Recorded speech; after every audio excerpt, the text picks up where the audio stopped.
Good morning students. In last class we learned about the physics branches of physics.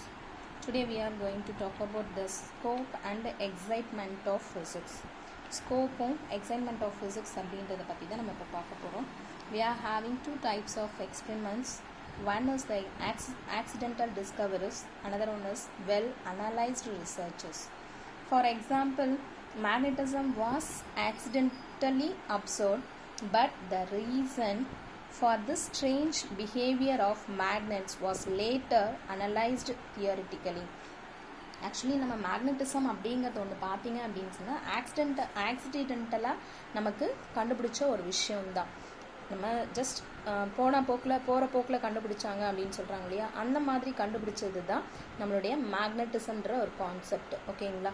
So அந்த concept அதுக்கப்புறம் என்ன பண்ண ஆரம்பித்தாங்க அப்படின்னு சொன்னால் strange behaviour of magnets was later analysed தியரிட்டிக்கலாக அதுக்கப்புறம் அதை வந்து நம்ம என்ன பண்ண ஆரம்பித்தோம், அதை ப்ரூஃப் பண்ண ஆரம்பித்தோம். ஓகேங்களா?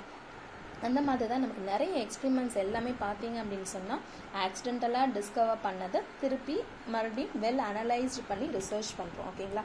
This analysis is revealed the underlying phenomenon of magnetism. With this knowledge artificial magnets were prepared in the laboratories. So நம்ம நேச்சுரலாக கிடைச்ச ஒரு மேக்னெட்டை வச்சுட்டு நம்ம என்ன பண்ண ஆரம்பித்தோம், ஸோ அதை நல்லா ரிசர்ச் பண்ணும்பொழுது ஓகே இந்த ஸ்டேஜில் வந்து இதை இந்த மாதிரி நம்ம இந்த பர்பஸ்க்காக யூஸ் பண்ண முடியல, சம் பர்பஸ்க்கு அதை நம்மளால் யூஸ் பண்ண முடியாத போது நம்ம என்ன பண்ண ஆரம்பித்தோம் அப்படின்னா மேக்னெட்டிசத்தை சம் ரிசர்ச் பர்சன்ஸோடைய நாலேஜை யூஸ் பண்ணி ஆர்டிஃபிஷியல் மேக்னெட்ஸை நம்ம ப்ரிப்பேர் பண்ண ஆரம்பித்தோம், அதுவும் லெபார்டரிஸில். ஓகேங்களா? Theoretical predictions are the most important contribution of physics to the developments in technology and medicine. So theoretical predictions நம்ம வந்து நார்மலாக அது போன போக்கில் சொல்லிட்டு போகிறத வந்து நம்மளால் எடுத்துக்க முடியாது. ஸோ அப்போ அதை வந்து நம்ம தியரிட்டிக்கலாக கொடுக்கணும், அதே சேம் டைமில் எக்ஸ்பெரிமெண்டல் வைஸையும் நம்ம ப்ரூஃப் பண்ணணும். அப்போ தான் நம்மளால் என்ன செய்ய முடியும், அதை வந்து சயின்டிஃபிக் பர்சன்ஸ் வந்து அதை அக்செப்ட் பண்ணவும் செய்வாங்க.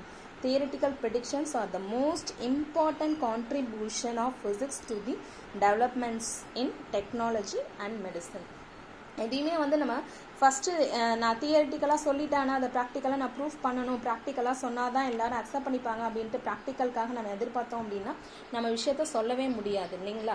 ஸோ அப்போ நம்ம என்ன செய்வோம்னா ஒரு தியரிட்டிக்கலாக ஃபர்ஸ்ட் விஷயத்த சொல்லிவிட்டு அதை நம்ம ப்ராக்டிக்கலாக அப்சர்வ் பண்ணி ப்ராக்டிக்கலாக இம்ப்ளிமெண்ட் பண்ணிவிட்டு அதனுடைய ரிசல்ட் நம்ம ஃபைனலாக கொடுக்கும்பொழுது நமக்கு என்ன கிடைக்கும் அப்படின்னு சொன்னால் தியரிட்டிக்கலுடைய ஆன்சர்ஸ் வந்து ப்ராக்டிக்கலாக நம்மளால் ப்ரூஃப் பண்ண முடியும்.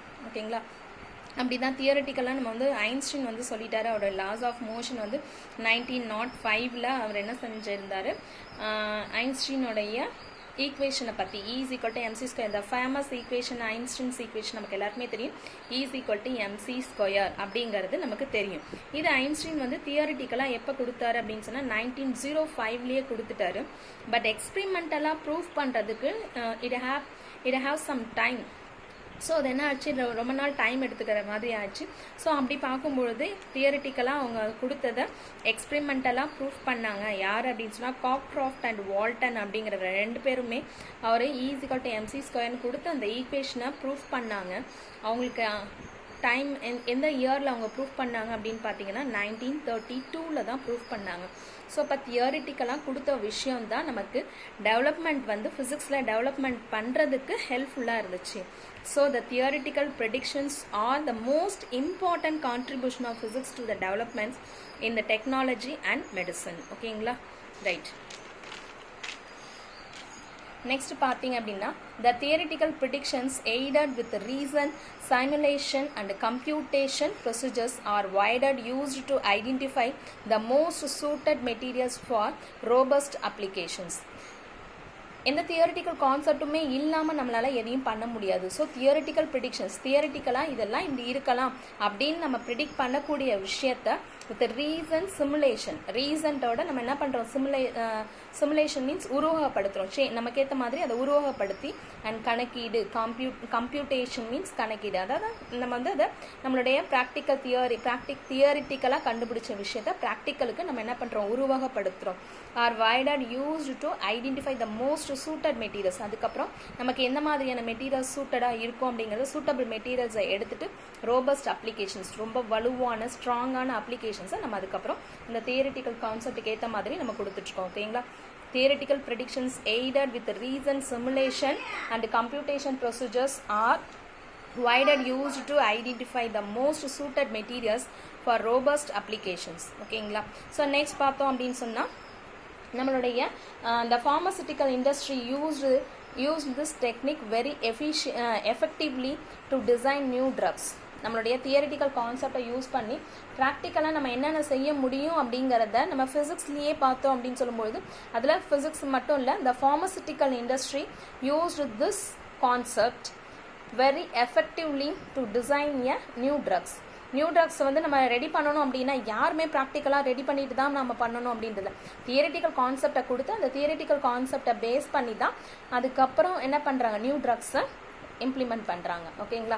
Biocompatible materials for organ replacement are predicted using quantum prescriptions of physics before fabrication. Thus experiments and theory work hand in hand, complementing one another. So எல்லா விஷயத்துலையுமே பயோகாம்பேட்டபிள் மெட்டீரியல்ஸ் ஃபார் ஆர்கன் ரீப்ளேஸ்மெண்ட்ஸ் கூட நம்ம என்ன பண்ணுறோம், தியரிட்டிக்கலாக okay இது இப்படி பண்ணலாமா, பண்ண முடியும் அப்படிங்கிற ஒரு கான்செப்டை ஃபிக்ஸ் பண்ணிவிட்டு அதுக்கப்புறம் தான் போகிறதுக்கு முன்னாடி ஒரு ஃபேப்ரிகேஷன்ஸ் டெக்னிக்லாம் போகிறதுக்கு முன்னாடி நம்ம இதை எப்படி செய்ய முடியுன்ற ப்ரொசீஜர்ஸை யோசித்து சைட் பை சைடு ஒன்னொன்னையும் இன்னைக்கு செஞ்சுட்ருக்குறாங்க. ஓகேங்களா? ஸோ எந்த விஷயமும் தியரிட்டிக்கலாக நம்ம அது வந்து ஒரு விஷயத்தை கொடுத்துட்டு அதுக்கப்புறம் அதை ப்ராக்டிக்கலாக நம்ம ப்ரூவ் பண்ணிகிட்ருக்குறோம். ஓகேங்களா? அண்ட் தென் ஸ்கோப் என்ன, ஃபிசிக்ஸோடைய ஸ்கோப் என்ன அப்படின்னு பார்த்தீங்க அப்படின்னு சொன்னால் physics has a huge scope as it covers a tremendous range of magnitude of various physical quantities, length, mass, time, energy. So இந்த மாதிரியான நம்ம என்ன பண்ணுறோம், நம்மக்கிட்ட வேரியஸ் ஸ்கோப் ஆஃப் ஃபிசிக்ஸ் இருக்குது. ஃபிசிக்ஸை பொறுத்த வரைக்கும் physics has a huge scope of physics as it covers a tremendous range of magnitude of various physical quantities. Physical quantities நம்மக்கிட்ட நிறைய இருக்குது. என்ன tremendous பார்க்கும்போது அப்படின்னா biggest மெட்டீரியல்ஸ்க்கான quantities and then lowest smallest மெட்டீரியல்ஸ்க்கான குவான்டிட்டிஸ், ஃபிசிக்கல் குவான்டிட்டிஸ் இருக்குது. Biggest one அப்படின்னு சொல்லும்பொழுது நமக்கு பார்த்தீங்க அப்படின்னு சொன்னால் நமக்கு எர்த்து நம்மளுடைய யூனிவர்ஸ் தான் பிக்கஸ்ட் ஒன். லோயஸ்ட் ஒன்றுன்னு பார்க்கும்பொழுது சைஸ் ஆஃப் எலக்ட்ரான் வந்து நமக்கு ரொம்ப லோ. இது வரைக்கும் நம்மளால் மெஷர்மெண்ட் பண்ண முடியும் அப்படிங்கிறத ஃபிசிக்ஸோடைய ஸ்கோப். ஓகேங்களா? இது மாதிரி இருக்குது. Right. Range of time scales அப்படிங்கிறது astronomical scales to microscopic scales. நம்மக்கிட்ட டைம் ஸ்கேல்ஸ் வந்து எவ்வளோ இதெல்லாம், பட் அஸ்ட்ரானமிக்கல் ஸ்கேல்லேருந்து மைக்ரோஸ்கோபிக் ஸ்கேல் வரைக்கும் we can measure, that is 10^18 second to 10^-22 second வரைக்கும் நம்மளால் மெஷர்மெண்ட் பண்ண முடியும் டைம். அதே மாதிரி ரேஞ்ச் ஆஃப் மாசஸ் பார்த்தீங்கன்னா from heavenly bodies to electron, அதான் கொஞ்ச நேரத்துக்கு முன்னாடி சொன்ன யூனிவர்ஸ்லேருந்து எர்த் வரைக்கும் எலக்ட்ரான் வரைக்கும் நம்மளால் மெஷர்மெண்ட் பண்ண முடியும். From heavenly bodies to electron 10^55 kg to 10^-31 kg வரைக்கும் நம்மளால் மெஷர்மெண்ட் பண்ண முடியும். 55 kg means known observable universe யூனிவர்ஸோடைய மாஸ். 10^-31 kg அப்படிங்கிறது மாஸ் ஆஃப் அன் எலக்ட்ரான். ஓகேங்களா? ஸோ இந்த மாதிரி நம்மளால் 2 ஸ்கோப் நம்மளால் சொல்ல முடியும். Not only this, the study of physics is not only educative but also exciting in many ways. ஃபிசிக்ஸை பொறுத்த வரைக்கும் இஸ் நாட் ஒன்லி எஜுகேட்டிவ் மட்டும் நம்ம பண்ணலை, but also exciting in many ways. A small number of basic concepts and laws can explain diverse physical phenomena. ஒரு smaller கான்செப்டாக தான் இருக்கும், but அந்த ஸ்மாலர் கான்செப்டையும் லாஸையும் வச்சு நம்மளால் என்ன பண்ண முடியும்னா யூனிவர்ஸ் ஃபிசிக்கல் ஃபினாமினாவை நம்மளால் எக்ஸ்பிளைன் பண்ண முடியும். ஓகேங்களா? The most interesting part is the designing of useful devices based on the physical laws. இன்றைக்கி நம்ம வந்து நிறைய விஷயங்கள் பண்ணுறோம், மெடிசனில் பண்ணிகிட்டு இருக்கிறோம். மெடிசனில் பண்ணுறதுக்கே மேக்ஸிமம் நமக்கு ஃபிசிக்ஸோடைய ஹெல்ப் தேவைப்படுது. ஏன்னா இன்ஸ்ட்ருமெண்ட்ஸ் எல்லாமே மேக்ஸிமம் எதை பேஸ் பண்ணி தான் பண்ணிகிட்ருக்காங்க, ஃபிசிக்ஸ் பேஸ் பண்ணி தான் பண்ணிகிட்ருக்காங்க. அப்போது வந்துட்டு நம்ம the most interesting part is the designing of useful devices based on the physical laws use பண்ணி இன்றைக்கி நிறைய விஷயங்கள் நம்ம பண்ணிகிட்ருக்கோம். இது வந்து இன்னும் நெக்ஸ்ட் டாப்பிக்கில் நம்ம படிப்போம், எந்தெந்த டிபார்ட்மெண்ட்லலாம் ஃபிசிக்ஸ் வந்து ஹெல்ப்ஃபுல்லாக இருந்துகிட்ருக்கு அப்படிங்கிறத. ஓகேங்களா? அப்புறம் இதே இந்த விஷயங்களை நம்ம வந்து இருக்கும்பொழுது அதாவது என்ன, ஃபார் எக்ஸாம்பிளுக்காக நான் சொல்கிறேன், த மோஸ்ட் இன்ட்ரெஸ்டிங் கொஞ்சம் நேரத்துக்கு முன்னாடி சொன்னால மெடிசன்ஸில் வந்துட்டு நம்ம பண்ணுறாங்க அப்படின்னு சொல்லணும் இல்லையா? அது மட்டும் இல்லாமல் ஃபார் எக்ஸாம்பிள் என்னென்ன, the most interesting part is the designing of useful devices based on physical laws use பண்ணி எங்கெங்கெல்லாம் பண்ணிட்டு இருக்காங்க. ஃபார் எக்ஸாம்பிள் நம்ம எடுத்தோம் அப்படின்னா use of robotics, ECG technique, இது எல்லாமே ஃபிசிக்ஸ் பேஸ் பண்ணி தான். Journey to moon and to nearby planets with controls from the ground. robotics technique use பண்ணுறது அண்ட் தென் மூனுக்கு போகிறது. நாட் ஒன்லி மூனுக்கு போகிறது மட்டும் இல்லை, எர்த்தில் கிரவுண்டில் இருந்துக்கிட்டே நம்ம அதை அங்கே கண்ட்ரோல் பண்ணுறது, அது எல்லாமே ஃபிசிக்ஸோடைய technological developments. And then technological advances in health sciences. மெடிக்கலில் இப்போ கொஞ்சம் நேரத்துக்கு முன்னாடி சொன்னோம் இல்லைங்களா, அதுதான். ஸோ ஹெல்த் சயின்சஸ்லேயும் இன்றைக்கி என்ன ஆகுது, ஃபிசிக்ஸோடைய தியரிட்டிக்கல் அண்ட் ப்ராக்டிக்கல் நாலேஜஸ் வந்து நமக்கு யூஸ் ஆகிட்டுருக்கு. அண்ட் ஃபிசிக்கல் லாஸ், அதுதான் ஃபிசிக்கல் லாஸ்ன்னு நம்ம சொல்லிட்டு. Okay, carrying out new challenging experiment to unfold the secrets of nature and in verifying or falsifying the existing theories. So அதாவது நியூ சேலஞ்சிங் எக்ஸ்பெரிமெண்ட்ஸ் நமக்கு இன்னும் இருந்துக்கிட்டு தான் இருக்குது. இன்னும் எதுவுமே இதுதான் ஓகே, இவ்வளோ தான் யூனிவர்ஸ், இவ்வளோ தான் நேச்சர் அப்படின்னு நம்ம யாருமே இன்னும் ஃபுல் ஸ்டாப் வைக்கல. Unfold the secrets of nature இன்னமும் இருக்குது. ஸோ அதை வந்து நம்ம வெரிஃபை அண்ட் ஃபால்சிஃபிகேஷன் பண்ணிகிட்ருக்கோம், த எக்ஸிஸ்டிங் தியரிஸை பேஸ் பண்ணி. இன்னமும் தியரிஸ் அண்ட் தென் அதுக்கான வெரிஃபிகேஷன், ஃபால்சிஃபிகேஷன், ரிசல்ட்ஸ் நிறைய இருந்துகிட்டே இருக்குது. ஓகேங்களா? Probing and understanding the science behind natural phenomena like the eclipse and why one feels the heat when there is a fire and or what causes the wind etc. நமக்கு நிறைய விஷயங்கள் இருக்குது. Probing and understanding the science behind the natural phenomena என்னென்ன இருக்குது, like Eclipse எப்படி வருது, ஏன் வந்து சன்னை வந்து மற்ற பிளானட்ஸ் ரிவால்வ் ஆகுது, எதுக்காக நமக்கு வந்து டே அண்ட் நைட் வருது, சீசன்ஸ் ஏன் வருது, why one feels the heat when there is a fire, heat வந்து ஃபயர் ஆகும்போது எப்படி அவங்க ஃபீல் பண்ணுறாங்க ஹீட்டை. And then what causes the விண்டில் என்னென்ன இருக்குது, எதனால் வருது. ஸோ இந்த மாதிரியான கொஷின்ஸ் வந்து நமக்கு நிறைய கொஷின்ஸ் இருந்துக்கிட்டே தான் இருக்குது, நேச்சுரல் ஃபினாமினா கூட. ஓகேங்களா?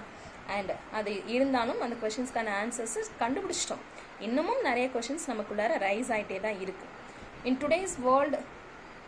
today's world of technological advancement, the building block of all engineering and technical education is physics, which is experiment with the help of mathematical tools. இன்றைக்கி நம்ம நிறைய பண்ணிகிட்டு இருக்கக்கூடிய டெக்னாலஜிக்கல் அட்வான்ஸ்மெண்ட்ஸ், அதுவும் இல்லாமல் building block of all engineering, எல்லா இன்ஜினியரிங்க்கும் and technical education எல்லாத்துக்குமே ஃபிசிக்ஸ் வந்து இன்றைக்கி ரொம்ப important, with the help of mathematical tools. ஓகேங்களா? மேத்தமெட்டிக்கல் டூல்ஸ் இல்லாமலே நம்மளால் பண்ண முடியல. ஸோ ஃபிசிக்ஸ் வந்து நமக்கு மேக்ஸ் இம்பார்ட்டன்ட். ஏன்னா அதனுடைய ப்ராக்டிக்கல் அண்ட் விஷயத்தை வந்து ப்ராக்டிக்கலாக நம்ம, அதாவது தியரிட்டிக்கல் விஷயத்தை நம்ம ப்ராக்டிக்கலாக எக்ஸ்பெரிமெண்டலாக நம்ம ப்ரூஃப் பண்ணணும்னா நமக்கு அதுக்கு நம்மளுடைய கம்யூனிகேஷன் வந்து என்ன தான், மேத்தமெட்டிக்ஸ் தான். ஓகேங்களா? Right, this is the scope of physics. இதில் range of time scales and range of masses and then small number of basic concepts, most interesting point, அதெல்லாம் வந்து கொஞ்சம் இம்பார்ட்டன்ட் ஒன்று. ஸோ நல்லா படிச்சுக்கோங்க. Thank you students.